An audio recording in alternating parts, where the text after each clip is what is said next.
Bonjour, voici donc une vidéo sur une initiation à la transformation de Laplace, outil mathématique que vous allez retrouver ce semestre-ci en outil logiciel et dans plein d'autres disciplines jusqu'en deuxième année y compris. Donc la transformation de Laplace, c'est un outil mathématique qui permet de transformer toute équation différentielle linéaire à coefficient constant en équation algébrique, c'est-à-dire avec des additions et des multiplications, ce qui est bien plus simple à résoudre. Or, vous savez qu'en génie électrique, eh bien, beaucoup de systèmes physiques, beaucoup de circuits sont, même tous, sont caractérisés par une équation différentielle. Donc, pour commencer, nous allons définir et travailler sur quelques exemples de formules de transformation de Laplace. Puis, nous allons appliquer ceci à la résolution d'une équation différentielle linéaire à coefficient constant du second ordre, sachant que nous n'avons travaillé au semestre 1 que sur les EDLCC du premier ordre. Puis, nous résoudrons alors un problème du GE2I en faisant intervenir ce qu'on appelle une fonction de transfert. Alors, tout d'abord, donc, commençons par la définition de la transformation de Laplace. Alors, on commence la définition par f, une fonction causale. Qu'est-ce qu'une fonction causale? Eh bien, c'est une fonction qui est nulle pour toute valeur de t négative. Donc avant de continuer la définition de la transformation de Laplace, je vais vous donner quelques exemples de fonctions causales. Et notamment, le premier exemple, c'est une fonction qu'on appelle échelon unité ou encore fonction de Heaviside. Alors, l'échelon unité, on va dire que c'est la notation européenne et la fonction de Heaviside, c'est la notation anglo-saxonne, la définition anglo-saxonne. Donc U de t, c'est l'échelon unité, d'accord? Et il est défini de la façon suivante. C'est une fonction qui est égale à 1 si t est positif ou nul, et à 0 si t est strictement négatif. Et on la note, notation anglo-saxonne, grand phi majuscule de t, et il s'agit de la fonction de Heaviside.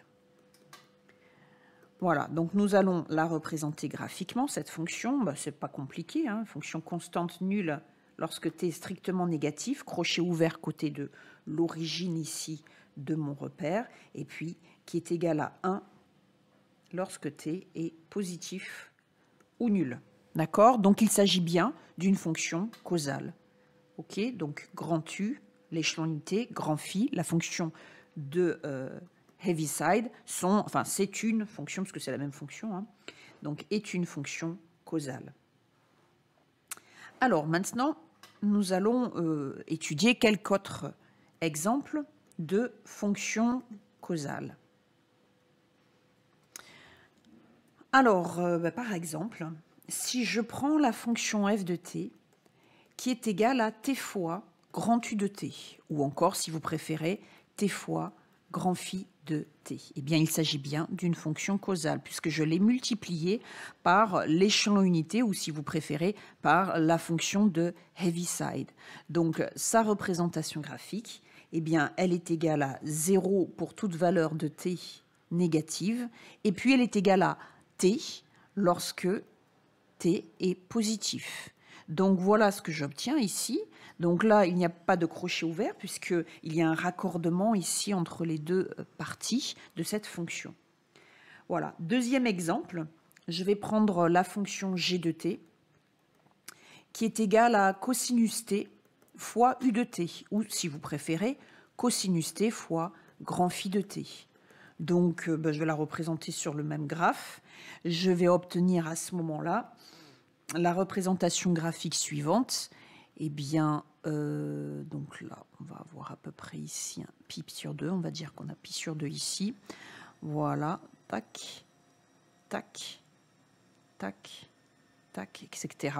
Elle est nulle, donc, pour toute valeur de t strictement négatif, et elle est égale à cosinus t pour tout t positif ou nul, etc., etc. Vous avez donc compris que pour fabriquer une fonction causale, il suffit que je multiplie n'importe quelle fonction classique par l'échelon unité ou par par la fonction de Heaviside. Donc ici, si je multiplie par la fonction exponentielle t, je vais obtenir, donc en 0, voilà, donc elle est nulle lorsque t est strictement négative. Et puis après, j'obtiens cette représentation graphique ici. D'accord? Bien. Alors en fait, pourquoi parler de fonction causale ou de signaux causal? Eh bien tout simplement parce que la transformation de Laplace s'applique sur un signal causal. Alors, c'est parti, reprenons donc la définition et allons jusqu'au bout. Donc soit f une fonction causale. On appelle transformée de Laplace de la fonction f, la fonction notée grand F, définie par la formule suivante: grand F de S est égal à l'intégrale de 0 à plus l'infini de f de t fois exponentielle moins st dt, où S, c'est une variable réelle ou complexe, d'accord, suivant notre travail. Alors, on va noter grand T indice grand L de crochet f de t, la transformée de Laplace de f de t, qui est égale à la fonction grand F de S, définie comme ci-dessus. Alors, cette formule fait peur au départ quand on la voit, mais vous allez comprendre que ce n'est pas si compliqué que ça. Donc, laissez-vous guider et vous allez voir au final, à la fin de cette vidéo, que, bien, j'espère, vous considérerez que la transformation de Laplace n'est pas un outil mathématique compliqué. Alors, si vous regardez cette formule ici, dans cette formule, dans cette intégrale notamment, vous avez deux variables. Vous avez la variable t, d'accord, et la variable s. Il faut bien comprendre quel rôle joue la variable s et quel rôle joue la variable t. Eh bien, t, c'est la variable d'intégration. Si vous voulez, c'est la variable de sommation. Vous vous rappelez que l'intégrale, il s'agit d'une somme. Donc, on va faire la somme de toutes ces expressions-là lorsque t varie de 0 à plus l'infini. Donc, au final, la variable t, eh bien, elle n'est plus dans le résultat final, puisque t varie de 0 à plus l'infini. Donc, cette variable t ici, c'est la variable d'intégration. Et en fait, à la fin, dans le résultat, eh bien, elle n'apparaît plus forcément, puisqu'elle varie de 0 à plus l'infini. On fait la somme de toutes ces expressions lorsque t varie de 0 à plus l'infini. La variable s, en revanche, elle reste. Donc, il s'agit de la variable de la fonction grand F. D'accord? Voilà. Alors, il arrive parfois que cette variable s, on la note p. Donc, en notation européenne, on va plutôt utiliser la notation P, et en notation anglo-saxonne, la notation S. Donc, peu importe, le principal, c'est de vous y retrouver. Alors, avant de vous montrer le tableau de toutes ces formules, puisque, en fait, je vous rassure, dans les exercices classiques, vous n'allez pas avoir à calculer d'intégrale, en aucune sorte, en aucune façon. Mais par contre, je vais quand même vous montrer d'où viennent les formules du tableau suivant. D'accord? Donc, on va démontrer la transformée de Laplace de U de t, l'échelon unité, ou la fonction de Heaviside si vous préférez. Donc, j'écris la transformation de Laplace de U de t, ou la transformation Laplace de l'échelon unité, c'est pareil, de la fonction Heaviside. C'est l'intégrale de 0 à plus l'infini de U de t, fois exponentielle moins st dt. D'accord? Je sais que la fonction u de t est égale à 1 pour tout t supérieur ou égal à 0. Donc, je remplace ici dans cette intégrale u de t par 1. Ici, vous voyez, j'ai une borne infinie dans cette intégrale. Alors, comme j'ai une borne infinie, pour ceux qui ont regardé ma vidéo sur les intégrales généralisées, ils vont tout de suite comprendre. Et puis les autres, bah, vous inquiétez pas, ça ne va pas être si compliqué que ça. En fait, pour traiter cette intégrale, je vais remplacer la borne infinie par grand X, par la variable grand X, et je vais calculer la limite quand grand X tend vers plus l'infini de cette intégrale. Donc en fait, ça ne va pas être si compliqué que ça, puisque je ne vais avoir qu'à calculer cette intégrale suivie d'une limite. Alors, je fais juste une petite interruption ici. Si parmi vous, il y en a qui voient ceci en se disant « Oh là là, c'est trop compliqué pour moi, je zappe », ne zappez surtout pas et passez cette diapositive jusqu'à arriver au tableau. Voilà, ça sera beaucoup plus simple après. Moi, c'est juste pour vous expliquer d'où viennent les formules de votre tableau. Et puis les autres, si vous comprenez, ben, continuez avec moi. Donc ici, je vais chercher une primitive de exponentielle moins st. Donc je vous rappelle, on l'a vu au semestre 1, primitive de exponentielle AT, c'est égal à exponentielle AT divisé par A. Évidemment, on suppose que A est non nul, plus la constante d'intégration. D'accord? Je vous rappelle aussi que quand on dérive exponentielle AT, on obtient A fois exponentielle AT. Donc quand on intègre, on fait le contraire, on divise par A. Donc ici, je vais mettre entre crochets, vous vous rappelez, une primitive de exponentielle moins ST. Donc je vais obtenir exponentielle moins ST, le tout divisé par moins S de 0 à grand X. D'accord? Donc ensuite, borne du haut moins borne du bas. Le 1 sur S, je peux le sortir du crochet puisqu'il s'agit d'une constante multiplicative. Autrement dit, ici, c'est comme si je faisais exponentielle moins SX sur moins S moins exponentielle moins S fois 0 sur moins S. Donc le moins 1 sur S, je vais le sortir du crochet. D'accord? Je peux le mettre en facteur. Donc voilà ce que j'obtiens. D'accord? Ou encore, si vous préférez, la limite quand grand X tend vers plus l'infini de 1 sur S, je fais rentrer le moins dans la parenthèse, 1 moins exponentielle moins S grand. Alors, je précise ici que S est différent de 0 puisque nous avons fait une division par S ici dans le calcul de la primitive. Donc, il faudra après, par la suite, traiter le cas où S est égal à 0. Donc, limite de exponentielle moins Sx quand grand X tend vers plus l'infini. Par exemple, si S est égal à 3, on va obtenir la limite quand grand X tend vers plus l'infini de exponentielle moins 3x, ce qui fait 0. Et autre exemple, si S est égal à moins 3, je vais obtenir la limite quand grand X tend vers plus l'infini de exponentielle 3x qui fait plus l'infini. Donc vous voyez que ici la limite va être différente suivant le signe de S. Donc si S est positif, eh bien on obtient limite 0, donc ça fait 1 fois 1 sur S. Et si S est négatif, eh bien on obtient la limite plus l'infini, puisqu'on va avoir dans la parenthèse moins l'infini, et 1 sur S est négatif, donc ça donne plus l'infini. Donc on dit que l'intégrale de 0 à plus l'infini, qui constitue la définition de la transformée de Laplace, elle diverge si S est négatif, et elle converge vers 1 sur S si S est positif. Et alors, plus généralement, la transformée de Laplace de U de t est égale à 1 sur S si et seulement si la partie réelle de S est strictement positive. Autrement dit, quand on travaille avec un nombre complexe, eh bien, cette transformée de Laplace est égale à 1 sur S si et seulement si sa partie réelle est positive. Sous-entendu, dans tous les autres cas, eh bien, elle diverge. Alors, je n'ai pas traité le cas où S est égal à 0. Si vous voulez, on va quand même regarder ce qui se passe quand S est égal à 0. Eh bien, je reprends mes calculs avant de diviser par S, c'est-à-dire ici. Donc, je vais obtenir la limite de l'intégrale de exponentielle 0 qui fait 1 fois dt. Donc, j'obtiens que grand F de S est égal à la limite, quand grand X tend vers plus l'infini, de l'intégrale de 0 à x de 1 fois dt.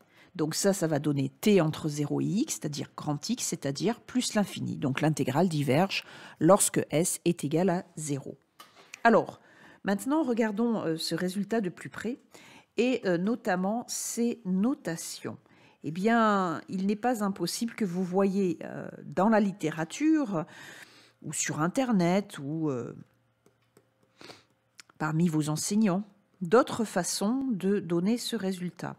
Soit sans les variables t, ou alors, notation abusive, eh bien, au lieu d'écrire 1 fois u de t, 1 fois u, 1 fois phi, eh bien, transformer la place de 1 est égal à 1 sur S, si et seulement si la partie réelle de S est strictement positive.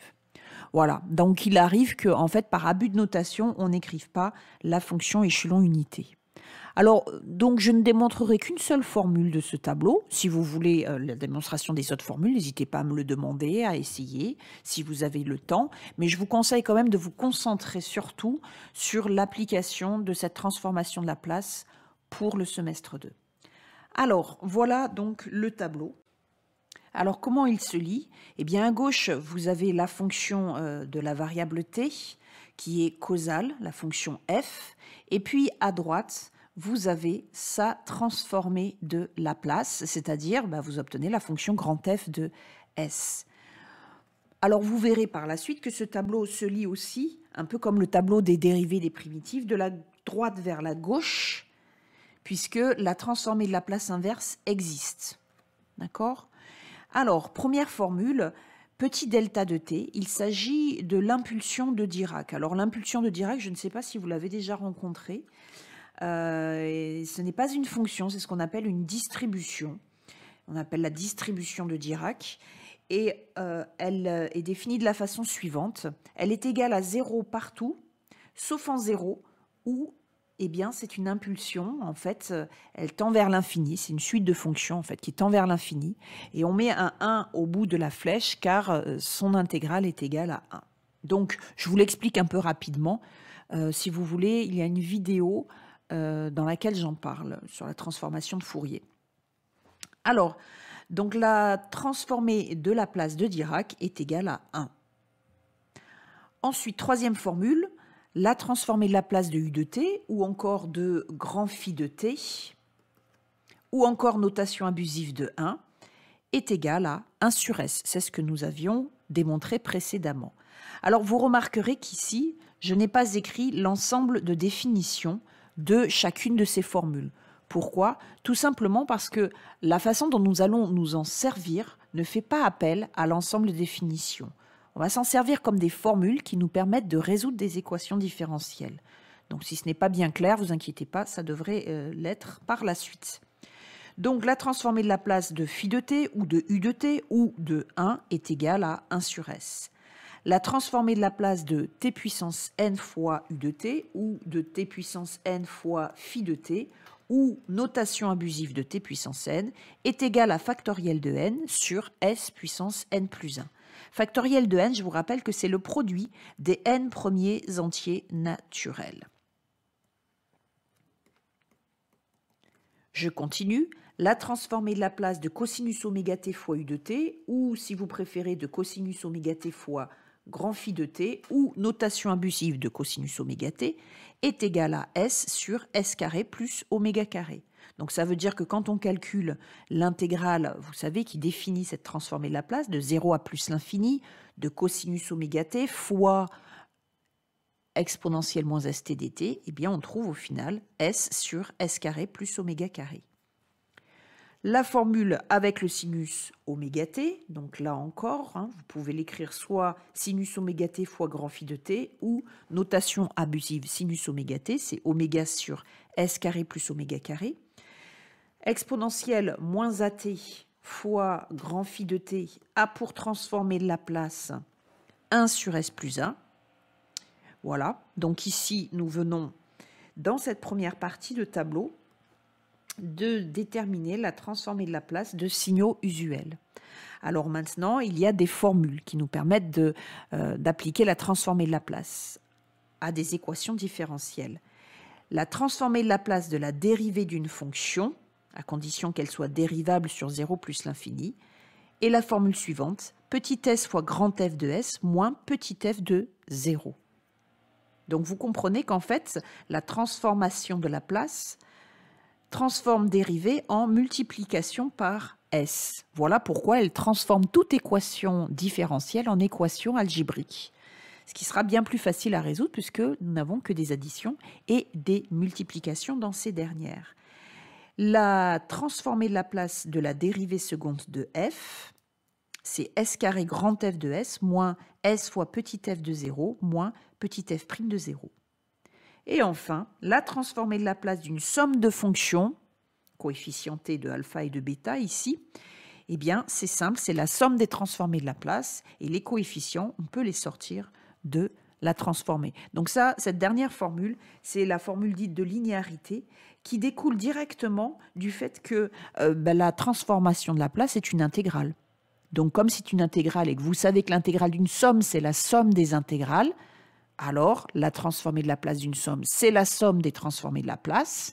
De même que vous savez que l'intégrale de alpha fois f, c'est alpha fois l'intégrale de f. Donc la transformée de Laplace de alpha f, c'est alpha fois la transformée de la place de f. Si vous voulez, cette dernière formule, comme elle est importante, je vais vous l'écrire encore différemment. La transformée de la place de alpha f plus bêta g est égale à alpha fois la transformée de la place de f plus bêta fois la transformée de la place de g. D'accord? Bien. Alors, je vous conseille de la rajouter dans votre tableau puisque dans le polycopier, elle est manquante. Alors maintenant, nous allons, avant de passer au problème, s'entraîner sur ce formulaire.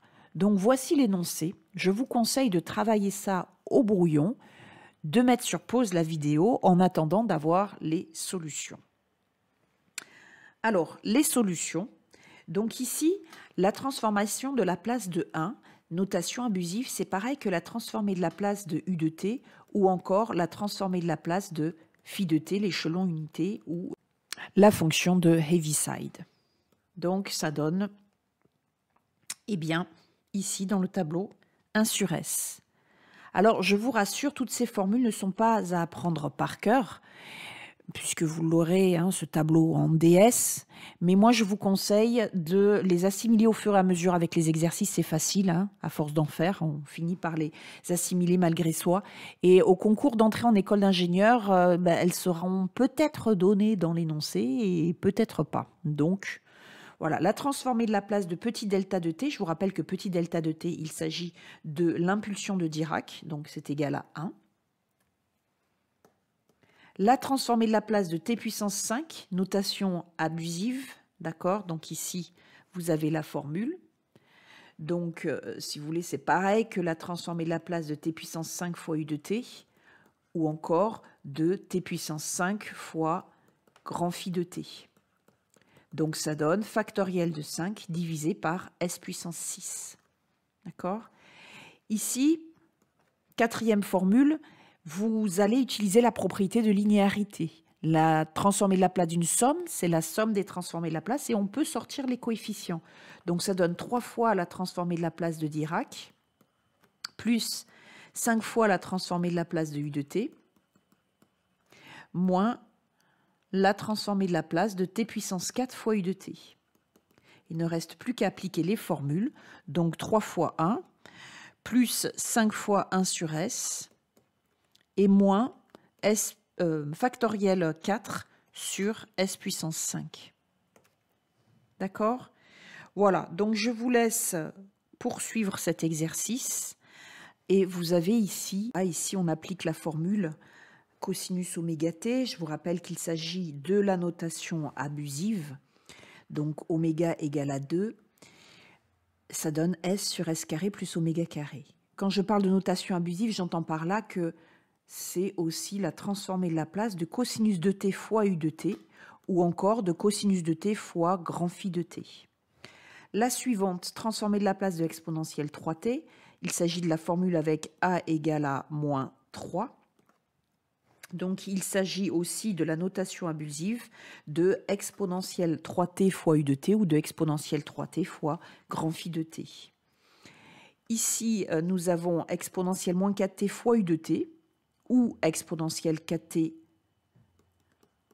tout court. D'accord?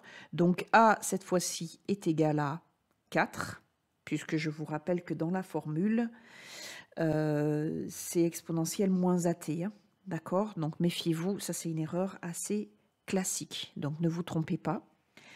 Ensuite, la transformée de la place de la dérivée. Donc je n'ai fait que recopier la formule en remplaçant petit f par petit y et grand F par grand Y. Pareil pour la dérivée d'ordre 2. La transformée de la place de sinus de t moins pi sur 2. Ici, eh bien, je suis obligée d'utiliser soit la formule sinus A cos B moins sinus B cos A, ou alors de regarder sur le cercle trigonométrique ce qui se passe lorsque j'enlève pi sur 2 à un angle T. Donc je vais obtenir ici cet angle T moins pi sur 2 et je cherche moi le sinus de cet angle et je remarque que le sinus, eh bien, il s'agit du cosinus, mais l'opposé, puisque là je suis côté négatif et là je suis côté positif, du cosinus t. Voilà, donc deux façons pour obtenir moins cos t. Et j'obtiens donc moins s sur s carré plus 1, donc oméga ici est égal à 1. Là, pareil, notation abusive, hein, j'aurais pu écrire aussi la transformée de Laplace de sinus de t moins pi sur 2 fois u de t ou fois phi de t. La formule suivante, je suis obligée d'utiliser l'identité remarquable a plus b le tout au carré qui est égal à a carré plus 2ab plus b carré. D'accord? Donc le tout fois phi de t. Donc j'obtiens alors la transformée de Laplace de t au carré, ce qui donne 2. Alors je ne sais pas pourquoi j'ai mis ça là. Oui, en fait c'est factoriel de 2. Hein, d'accord? Donc c'est pareil. Donc 2 fois 1 sur s cube plus 6 fois 1 sur s carré, hein, c'est la transformée de Laplace de t, plus 9 fois la transformée de Laplace de 1, c'est-à-dire 9 sur s. Alors maintenant, passons à la transformée de Laplace inverse, puisque je vous ai expliqué tout à l'heure que la transformation est une application inversible. Donc, il suffit pour cela de lire le tableau de la transformation de Laplace en sens inverse, c'est-à-dire, eh bien, au lieu de le lire de la gauche vers la droite, nous allons le lire de la droite vers la gauche. Donc ici, nous avons 1 sur s plus 3, donc il s'agit de cette formule-là, a égale à 3, donc j'obtiens exponentielle moins 3t, ou exponentielle moins 3t fois u de t, ou exponentielle moins 3t fois grand phi de t. Voici donc le résultat. Voilà, exponentielle moins 3t. D'accord? Ensuite, transformer de Laplace inverse de 5 moins 2 sur s, eh bien, comme la transformée de Laplace directe, la transformée de Laplace indirecte est linéaire, c'est-à-dire que la transformée de Laplace inverse de alpha grand F de S plus bêta grand G de S est égale à alpha fois la transformée de Laplace inverse de grand F de S plus bêta fois la transformée de Laplace de grand G de S. Donc ici, j'obtiens 5 fois la transformée de Laplace inverse de 1 moins 2 fois la transformée de Laplace de 1 sur S. Et après, je n'ai plus qu'à regarder dans le tableau, la transformée de Laplace inverse de 1, eh bien c'est Dirac, et la transformée de Laplace inverse de 1 sur S, c'est grand U de t ou 1 ou grand phi de t. D'accord? Donc c'est écrit ici.